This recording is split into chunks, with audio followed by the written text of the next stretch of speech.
It was great. Felt good to be back on the field. A little more successful outing than the last one.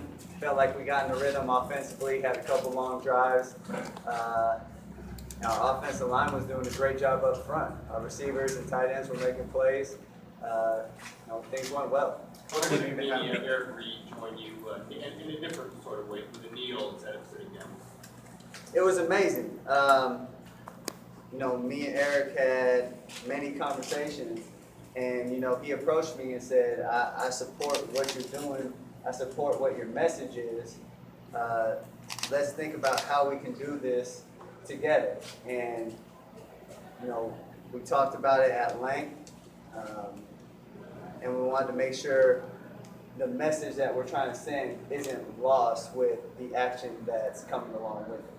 This being a military town, how did it feel getting booed every single time you were out on the field?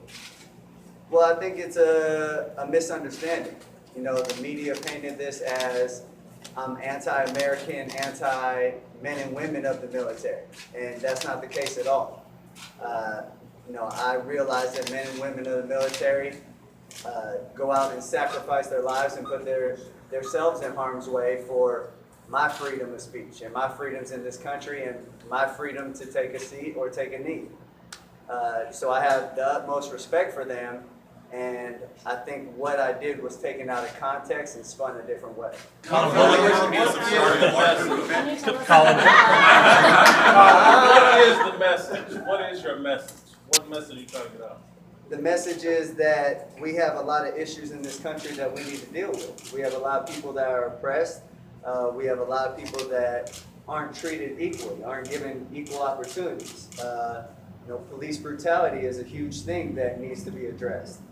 There are a lot of issues that need to be talked about, need to be brought to life, and we need to fix those things. And along those lines, Colin, how disappointed are you that the further we get away from your protest first being noticed, we're talking about everything but your message? Well, I think that's something that's hard for this country to address, is what the real issues are. And coming to the point where we can admit that these are issues. And once we admit that, we can deal with it, we can fix them, and we can make this country and these communities a better place. Are you going to take this beyond this protest? That people are focusing on everything else except your message? Yeah, it is disappointing because it takes us farther away from the end goal, which is making the communities in this country a better place. Does any of that fall on you in terms of articulating a clear message? You've said police brutality, you've said a lot of issues. That's not that clear. If you're going to make this type of bold stand and you want people to talk about the issues, you have to lay out the issues clearly. So do you plan to go beyond this protest that you're taking right now? You took a knee today. Are you planning to take it a step further than just sitting out the national anthem?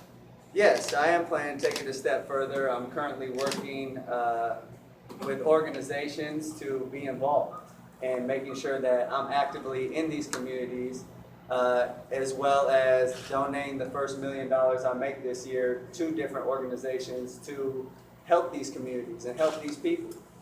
Your dream scenario of this The protest San is Francisco what? Police Department, the San Francisco Police Association has invited you to come visit the academy. Is that something that you're considering? Yeah, I'm most definitely considering it. The SFPD has had, a lot of issues, and I think one of the issues that needs to be addressed are the racist text messages that have been, passed back and forth between PD members. Not only talking about the community, but also talking about colleagues that work in the same department as them. Colin, when did you decide that you'll donate $1 million, and what went into the thought process today to take a knee instead of sitting? It was something I was thinking about to try to make sure that I'm not just talking about something, but I'm actively being involved and actively trying to make a change in these communities. And I've been very blessed to be in this position and be able to make the kind of money I do. And I have to help these people. I have to help these communities. It's not right that they're not put in the position to succeed or given those opportunities to succeed. And as far as taking a knee tonight, Eric, as well as myself, had a long conversation with Nate Boyer, who is a military vet, and we were talking to him about how can we get the message back on track and not take away from the military, not take away from pride in our country, but keep the focus on what the issues really are.